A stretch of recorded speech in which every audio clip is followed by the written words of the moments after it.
She thought tonight would be the happiest night of her life. She had planned every detail, rehearsed every word, and imagined the look on his face 1,000 times. But sometimes life does not just break your heart, it crushes it with such force that even the pieces seem too small to gather again. Elara Quinn stood in the warm glow of her penthouse apartment, her hands trembling as she held the test that had changed everything. 2 pink lines. After years of waiting, after months of quiet prayers, her dream had finally come true. She was carrying Adrian's child. Adrian Cole, the man she had once believed was her fairy tale ending. Tonight, she wanted to tell him. Tonight, she wanted to see his smile when he realized they were going to be a family. The table was set with Adrian's favorite dinner: ribeye steak from the city's most exclusive butcher, roasted vegetables, and the 1995 Bordeaux they had saved since their honeymoon. Candles flickered softly, bathing the room in golden light. Rose petals, carefully arranged in the shape of a heart, framed his place setting. Beside his plate, she had wrapped a tiny gift box. Inside, the smallest pair of white baby shoes. Her heart raced as she heard the familiar sound of the key turning in the door. She quickly hid the test behind her back, her eyes lighting up with anticipation. "Adrian," she called out, her voice bubbling with excitement, "I have the most incredible news to share with you." But the man who stepped through the door was not the Adrian she knew. His 6-foot frame filled the entryway, his tailored Italian suit drenched from the October rain. His dark hair clung to his forehead, his sharp jaw clenched tight. But it wasn't his appearance that made her heart stumble. It was his eyes. Cold, hard, strangers. "Elara," his voice was flat, stripped of all warmth. "Pack your things. I want you out by tomorrow morn." The pregnancy test slipped from her trembling hands, hitting the hardwood floor with a sharp crack that echoed in the silence. "What? What did you just say?" Her words were barely a whisper, a plea for him to correct himself. But Adrian didn't even glance at the fallen test. He loosened his silk tie, the burgundy one she had given him for their anniversary, and spoke with a cruel finality. "You heard me. This charade is over. I'm done pretending. I'm done with you." Her knees weakened, the candles and petals mocking her with their romance. "Adrian, please. You don't mean that. There's something I need to tell you. Something important."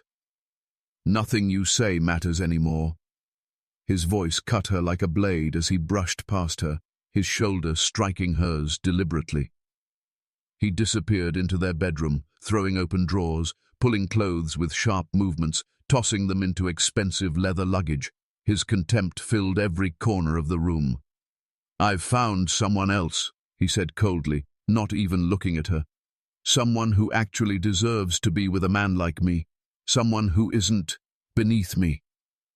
The words landed like stones. "Beneath you?" Elara's voice cracked as tears blurred her vision. "We're married, Adrian. We vowed to love each other through everything. You said my family was real, warm, unlike the cold people in your world. You said none of that mattered." He finally turned, his expression twisted in disdain. "I lied. I thought maybe I could polish you up, make you fit into my world. But you can't polish trash, Elara. You'll always be what you were born into, nothing." The bed behind her, the same one where they had whispered promises of forever just nights ago, suddenly felt like a cruel joke. Her hands shook as she reached down and picked up the test from the floor. "I'm pregnant, Adrian," she whispered, desperation clinging to her voice. "We're going to have a baby. Your baby." For the briefest moment, his movements stilled. She searched his face, hoping, praying, to see a flicker of the man she once loved. But when he looked at her again, his eyes were colder than ice. "Not my problem." The words stole the air from her lungs. "What do you mean? This is our child." He gave a sharp, bitter laugh. "Our child? Don't insult me. For all I know, you got pregnant by some guy from your old neighborhood. You think I'd believe this is mine?" The accusation hit harder than any slap. Her voice broke. Adrian, how could you even say that? Even if it is mine, he continued, zipping his suitcase with violent force. I don't want it. I don't want you. I don't want any reminder of the mistake I made marrying you. Her hand instinctively pressed against her flat belly, protecting the fragile life within. Please, she whispered through tears. We can fix this. We can be a family. I love you. Your love means nothing to me. He lifted the suitcase and strode toward the door, never once looking back at the woman crumbling behind him. My lawyer will handle the divorce. Don't call me. Don't ask for money. You're nothing to me now, Elara. You always were. The door slammed shut so violently that the framed wedding photo fell from the wall, glass shattering into 1,000 glittering shards across the floor. Elara collapsed beside it, clutching the test to her chest, sobs breaking from the deepest part of her soul. Around her, the candles still flickered, the heart of rose petals untouched, a cruel reminder of a dream turned to ash. And yet, in that moment of ruin, with glass cutting into her palms and despair drowning her breath, Elara had no idea that this was not the end. It was the beginning. The night her world ended would one day become the night that forged her into someone unbreakable. When the world strips you of everything, survival becomes your only choice. 4 months had passed since Adrian slammed the door on their marriage, but for Elara Quinn, the sound of that door still echoed in her mind every night before sleep. Her reflection in the cracked mirror of her tiny studio apartment hardly resembled the woman she used to be. Gone was the vibrant young wife who wore silk dresses and walked confidently into 5-star restaurants on Adrian's arm. The woman who stared back now had dark circles etched under her eyes, her once glowing skin pale from exhaustion and malnutrition. She was 6 months pregnant with twins, but instead of glowing with anticipation, she looked like a shadow of herself. Her thrift store maternity clothes hung loosely on her fragile frame, and the little weight she had managed to gain seemed to vanish under the strain of endless worry. The apartment around her was a universe away from the penthouse she once called home. The cracked linoleum floor carried the faint smell of mildew. The single room served as everything: bedroom, kitchen, dining space. A card table held a hot plate and one dented pot. Her bed was nothing more than a stained mattress she had bought second-hand for $40, and outside her window, the night carried the constant hum of sirens and the occasional crack of gunfire. This was all she could afford now, after losing everything in the divorce Adrian had orchestrated so mercilessly. His team of lawyers had stripped her clean. Every asset, every account, every ounce of financial security had been under his name. She left the courthouse with nothing but a small suitcase of clothes, a child growing inside her, and a heart scarred by betrayal. Still, she fought to survive. By day, she worked at a diner, balancing trays heavier than her weakening body. By night she cleaned office buildings, her swollen feet aching as she pushed mops across marble floors that reminded her of the life she'd lost. And in the quiet hours, she sat at a sewing machine doing alterations for a seamstress, her tired fingers pricking with needle after needle. 3 jobs, barely enough to keep the rent paid, barely enough to keep food on the table. And yet sometimes even that wasn't enough. A sharp knock rattled her door one evening, pulling her from the little relief of sitting down. She froze, her heart sinking. She knew that knock too well. "Miss Quinn," came the sharp, unforgiving voice of Mrs. Henderson, her landlord. "Rent's late, again." Elara pressed her hand against her swollen belly before opening the door. "Please, Mrs. Henderson, just a few more days. I'll have it by Friday, I promise."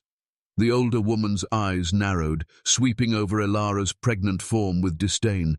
"You said that last month. I'm running a business, not a charity for single mothers who can't keep their lives together." The words stung, not because they were entirely true, but because they echoed Adrian's cruelty.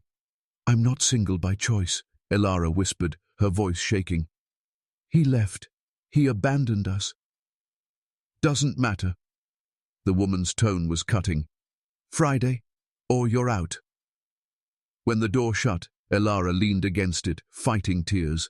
She had begged her family for help before, but they had so little themselves. Her younger sister, Isabel, sent what she could from her job as a hotel maid, but she had children of her own. Their mother, who worked double shifts at a textile factory, had given Elara her entire savings, just $200. It hadn't lasted long. Her stomach growled loudly, a painful reminder that she had skipped breakfast to save food for the babies. She opened the near-empty refrigerator, a container of rice, a small bag of beans, a bruised apple. That was all. She heated the rice and beans on the hot plate and whispered to her belly, "I'm sorry, my loves. This isn't the life I wanted for you, but I swear I'll find a way. I'll do better. For you." But fate had other plans. 2 months later, while scrubbing floors on the 20th story of the Meridian office complex, a bolt of pain ripped through her body so violently that she gasped and dropped her mop. She clutched her belly, panic flooding her veins. No, not now." Her voice broke as another contraction seized her, sharper than the first. She was only 34 weeks pregnant. Too soon, far too soon. Her hands trembled as she reached for the office phone and dialed her sister's number. "Isabel," she gasped, "something's wrong. The babies, they're coming. I'm at work." Her sister's voice, though frightened, was firm. "Stay where you are. I'm calling an ambulance. I'm on my way." By the time the paramedics arrived, Elara had collapsed in the hallway, sweat soaking her clothes as she tried to breathe through the waves of pain. "How far along are you?" one of them asked urgently as they lifted her onto the gurney.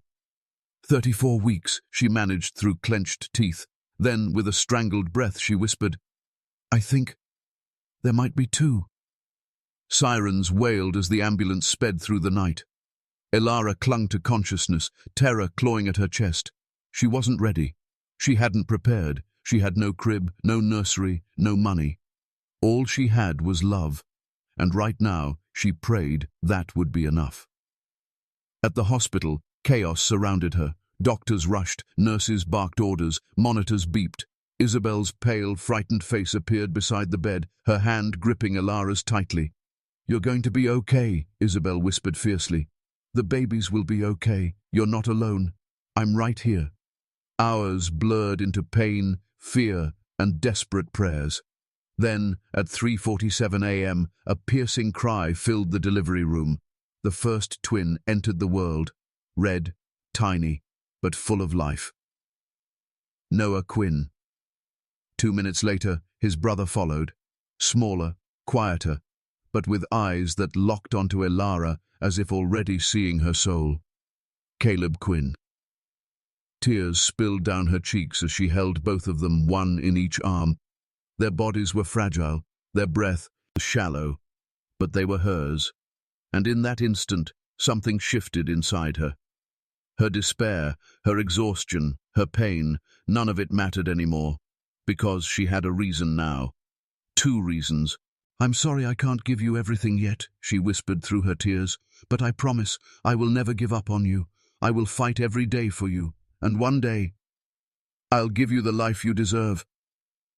Isabel pressed a hand to her shoulder. "Elara, what about Adrian? He should know." Her jaw tightened, her voice firm despite the weakness in her body. "He made his choice when he called me nothing. These boys are not nothing, they are everything, and they will never need a man who saw them as a burden." Noah stirred softly against her chest, Caleb's tiny hand gripping her finger with surprising strength. For the first time in months, Elara allowed herself to believe something she thought she'd lost forever. Hope. Some nights felt endless. The twins were only 3 weeks old, but Elara Quinn already knew what true exhaustion felt like. Their cries seemed to come in shifts, as if the brothers had made an unspoken pact. "You cry while I rest, then we'll switch." Sleep became a luxury she no longer remembered.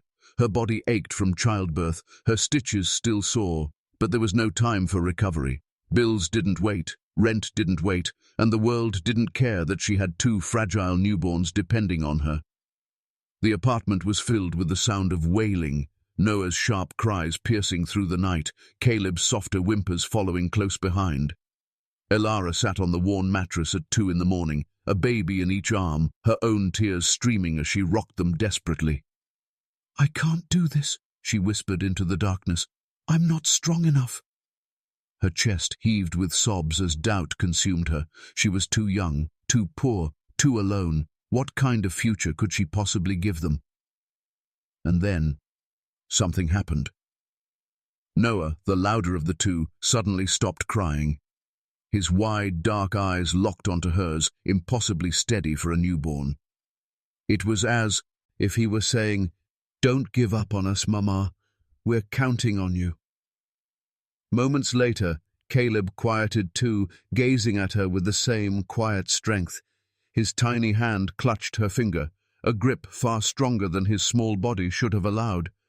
The storm inside her stilled, her heart steadied. She inhaled sharply, wiping her tears with the back of her hand. "You're right," she whispered to them both. "I can't fall apart. You need me, and I need you. We're a family, and one day, I'll show the world that we don't need anyone else." It was a promise sealed not with certainty, but with love. Days turned into weeks, and survival became strategy. At first, Elara simply tried to keep the twins fed and safe, taking shifts with them strapped to her chest in second-hand carriers while she cleaned offices. But soon, another idea sparked.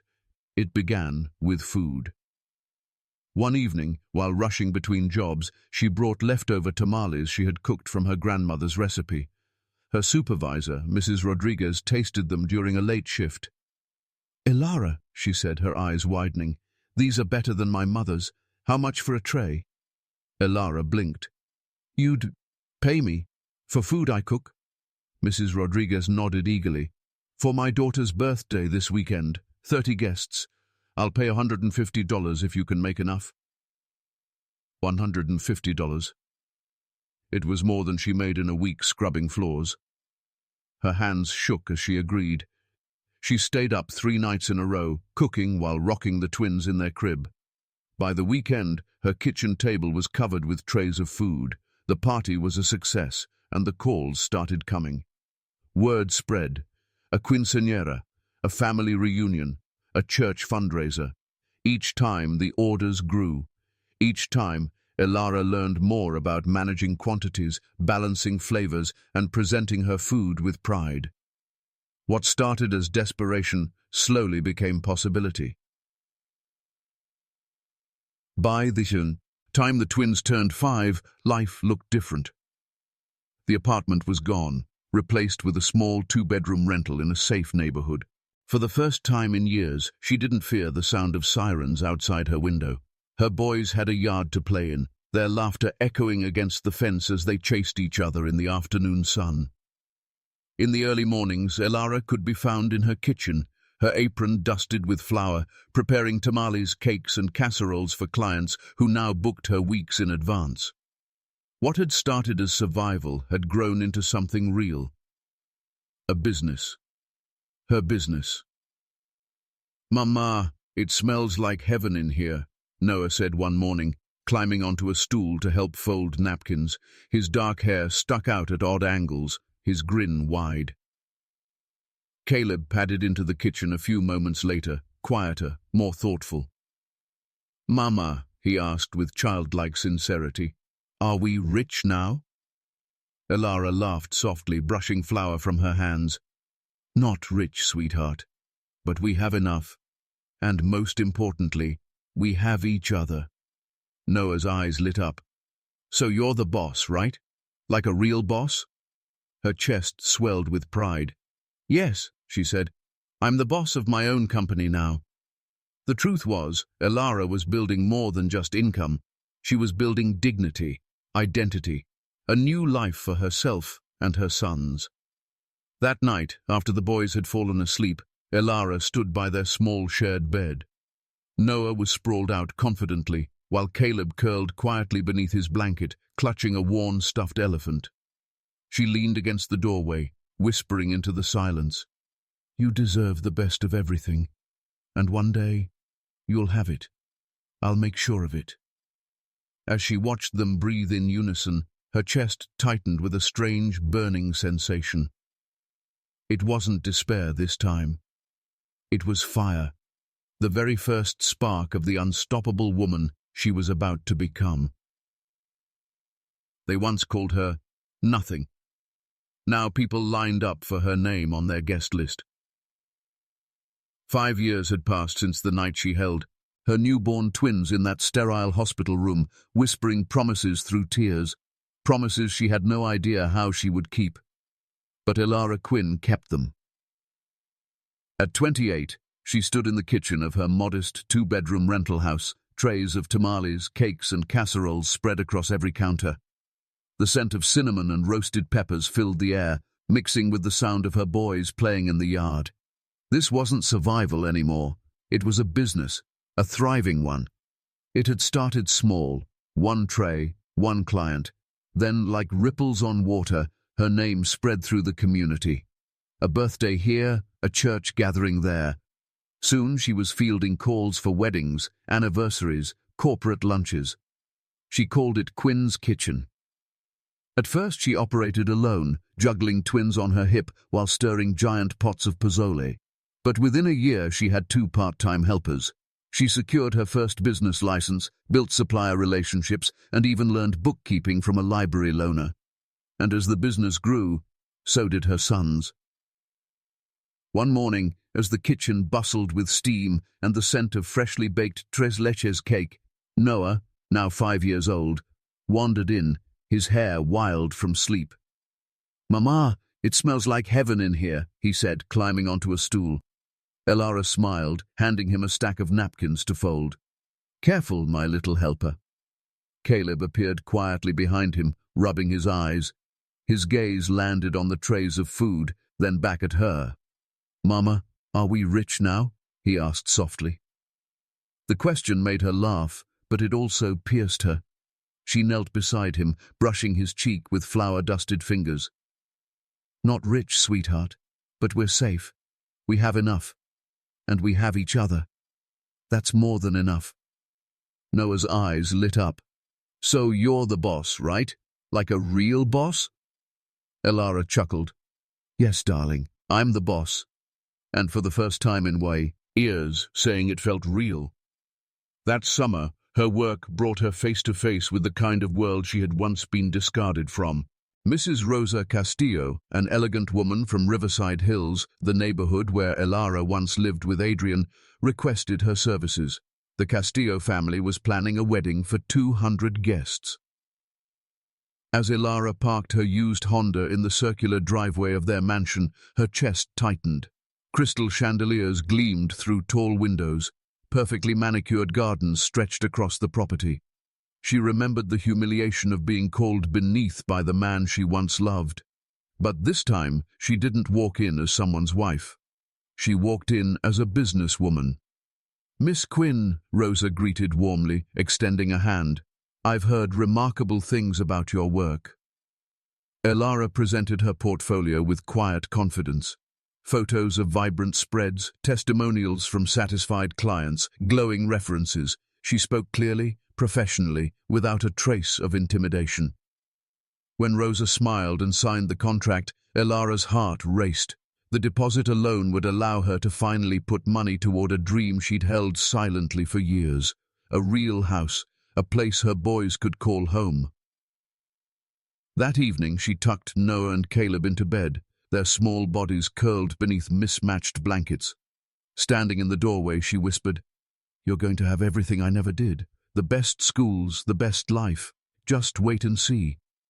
Her words proved prophetic sooner than she expected. A month later, the phone rang. It was Carmen Lewis, an admissions counselor from St. Matthew's Academy, the most prestigious private school in the city. Elara had applied months ago, never daring to hope.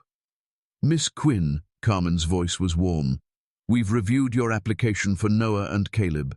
I'm pleased to inform you that with partial scholarships and your contribution, we can offer both boys a place this fall." Elara's breath caught, her hand flying to her chest. Tears blurred her vision as she whispered, "Thank you. Thank you so much." That night, she stood in the doorway of her son's room again. Noah slept sprawled across his bed, his confidence already shining through even in sleep. Caleb slept curled around his beloved stuffed elephant, his gentleness radiating even in dreams. "St. Matthew's Academy," she whispered through tears. "You're going to walk through those marble halls like you belong there, because you do." Her catering business blossomed. Contracts came in for galas, fundraisers, corporate events. She studied business management at night, taking community college courses between deliveries. She learned to negotiate, to hire, to grow. Every tray she carried, every recipe she perfected, every sleepless night planning menus was building something bigger than food. It was building a future. And with every step forward, she remembered Adrian's words. "Trash. Nothing. Beneath me." She whispered back into the night as she worked. "Someday you'll see. You'll see exactly what you threw away." What Adrian had called trash was rising into something extraordinary. 10 years had passed since Adrian Cole slammed the door on her. 10 years since Elara Quinn sat on a broken mattress in a crumbling studio apartment, clutching her newborn twins and wondering if she could survive another day. But tonight, Elara didn't just survive. She stood at the top. Her corner office gleamed with floor-to-ceiling windows. The city skyline stretched like a crown of lights before her. The plaque on her mahogany desk read, "Elara Quinn, founder CEO, Quinn Elegance Events." What began as trays of tamales in a rented kitchen had become the region's premier luxury event planning empire. Her company now occupied an entire floor of the Wellington building, staffed with designers, planners, chefs, and coordinators who executed events for governors, billionaires, and celebrities. She was 36, elegant, poised, and unshakable. She walked into rooms where once she would have felt like an intruder. Now people leaned forward when she spoke. They quoted her words. They trusted her vision. And yet, her proudest achievements weren't in contracts or bank accounts. They were named Noah and Caleb. That afternoon, Elara adjusted her tailored suit jacket and told her assistant, "Jennifer, reschedule the Prescott consultation. I need to leave by 4:30. My son's awards ceremony is non-negotiable." Jennifer smiled knowingly. "Of course, Mrs. Quinn. You're raising quite the legacy." By evening, she walked through the marble halls of St. Matthew's Academy. No longer as the nervous mother of scholarship applicants. Now she was a donor, a board member, a respected presence. She sat in the front rows, pride burning in her chest as Noah strode across the stage to accept his award as Student Council President, the youngest in the school's history. His charisma filled the auditorium, his smile bold and fearless. Moments later, Caleb was called forward to receive the Creative Arts Excellence Award for a story he had written. His words had moved teachers to tears. His quiet strength reflected the soul Elara had carried in her darkest nights. When the applause roared, Elara's eyes filled. Her sons weren't just surviving their father's absence, they were thriving. That night at their favorite restaurant, Noah leaned across the table. "Thanks for being there, Mom. I know you had important meetings today." "There's nowhere else I'd rather be," she said with absolute truth. Caleb, quieter, studied her with thoughtful eyes. "Are you proud of us?" The question caught her off guard. She laughed softly, brushing his hand. "Sweetheart, I am so proud of you both I can hardly breathe. You are everything I ever dreamed of, and more." Caleb smiled faintly. "Good, because we're proud of you too." Elara blinked back tears. Her children weren't just her reason to fight anymore, they were her reward. Later, as she tucked them into bed, Caleb's soft voice broke the silence. "Mom, do you ever think about him? About our father?" Her chest tightened. She sat on the edge of his bed, choosing her words carefully. "Sometimes, but not the way I used to. Back then, I thought about him with anger, hurt. I carried his cruelty like a weight, but not anymore." Noah leaned against the doorframe. "Do you think he knows about us?" Elara pulled them both close, her heart swelling with love. Maybe he wonders sometimes, maybe he regrets, but whether he knows or not, it doesn't matter. We built something beautiful without him, and nothing can take that away. The boys nodded, satisfied. For them, their family of 3 was whole. But destiny has a cruel sense of timing. 2 weeks later, Elara stood at a gala her company had orchestrated, an event so lavish it had made headlines before the first glass of champagne was poured. Crystal chandeliers shimmered above, golden drapes lined the walls, and the city's elite mingled in gowns and tuxedos. She was in her element, until she heard his voice. "Still the best in the business, I see." The stem of her wineglass almost slipped from her fingers. Slowly, she turned. Adrian Cole stood before her, 10 years older, his hair flecked with grey, his face sharper, harder. But those cold eyes were unmistakable, the same eyes that once told her she was nothing. "Elara," he said smoothly, as if speaking her name gave him ownership of it. "You look incredible." Her lips curved into a smile that didn't reach her eyes. "Adrian?" He glanced around the glittering ballroom. "This is yours? All of this?" "Yes," she said firmly. "Every detail, every contract, every success, mine." For the first time he looked unsettled. The silence between them was thick, charged with 10 years of history. Adrian cleared his throat. "I have made mistakes," he said quietly. "I shouldn't have—" Elara raised a hand, stopping him. "Don't. Whatever you think you came here to say, it doesn't matter. You made your choice. You threw me away like I was nothing, and tonight you're standing in the middle of proof that I am not nothing." Her voice was calm, cold, unshakable. For the first time, Adrian had nothing to say.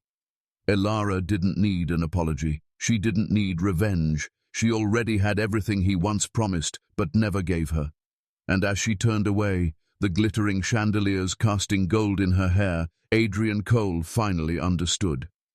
The greatest punishment in the world is watching the person you discarded rise higher than you ever imagined. Some men only realize what they've lost when it's far too late. Weeks after the gala, Adrian Cole appeared again, but this time he didn't come for Elara. He came for her sons. It was a crisp Saturday morning when Elara found him waiting outside St. Matthew's Academy. Noah and Caleb had just finished their debate tournament, Noah carrying his trophy proudly, Caleb clutching his folder of poems. Their laughter filled the air as they spotted her car. And then, their steps faltered. A tall man in an expensive suit stood near the school gates, his eyes fixed on them. His presence was commanding, but there was something hollow in the way he carried himself. "Mom," Noah asked cautiously, "who is that?" Elara's stomach tightened. She hadn't seen Adrian since the gala, hadn't expected him to appear here. She forced her voice steady. "Get in the car, boys. Now." But Adrian stepped forward, raising a hand. His voice was smoother, almost pleading. "Wait, please. I just want to talk."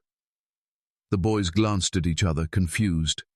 Caleb's brow furrowed. "Do we know you?" Adrian's throat worked as if the words were difficult to say. "I'm your father." Silence. Noah blinked, then laughed. A sharp, disbelieving sound. "Our father? No. Our father wouldn't have left our mom crying in a broken apartment while she raised us alone." Caleb, quieter, but more piercing, added, "Our father wouldn't show up 10 years later, pretending he suddenly cares." Adrian's face paled. "I made mistakes. I was young, arrogant, foolish. But I want to make it right now. I want to be part of your lives." Elara stepped between them, her hands steady as iron. Her voice carried years of strength sharpened by pain. "You don't get to choose now, Adrian. You chose 10 years ago when you slammed that door, when you called me trash, when you denied them before they even took their first breath." Adrian's jaw tightened. "I can give them things you never could, wealth, opportunities. Elara cut him off with a laugh that wasn't amused at all. Opportunities? Look at them. Noah stood tall, his trophy gleaming. Caleb held his poems with quiet pride. Both boys radiated strength, confidence, and brilliance. They already have everything they need, Elara said firmly. They have me, they have each other, and they have a life you could never have given them. Adrian's gaze flickered to his sons, desperate. Noah, Caleb, please. Noah's voice was sharp, unyielding. You don't get to call us by name. You didn't earn that right. Caleb's voice was softer, but it cut deeper. We don't need you. We never did. The words hung in the air like a final verdict. Adrian's shoulders sagged, his eyes glistening with the weight of regret. For the first time, the man who once believed himself untouchable looked small. Elara turned to her sons. In the car, boys. They obeyed without hesitation. Noah opened the door for Caleb before climbing in himself. Their loyalty, their unity. It was everything Adrian had thrown away. Elara faced him one last time. You wanted the last word 10 years ago, Adrian. You got it. And now, you'll live with it. She slid into the driver's seat, started the engine, and drove away, leaving him standing in the shadow of the school gates.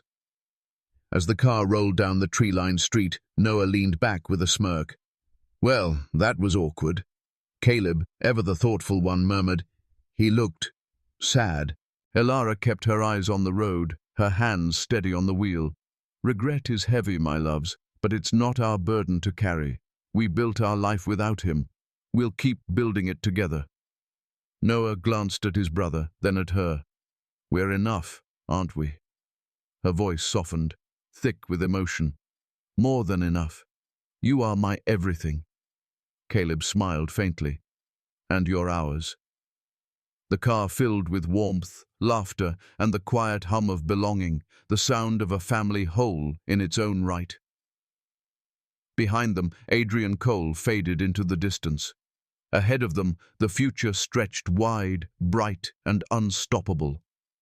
Because sometimes the greatest revenge isn't anger, or bitterness, or even justice.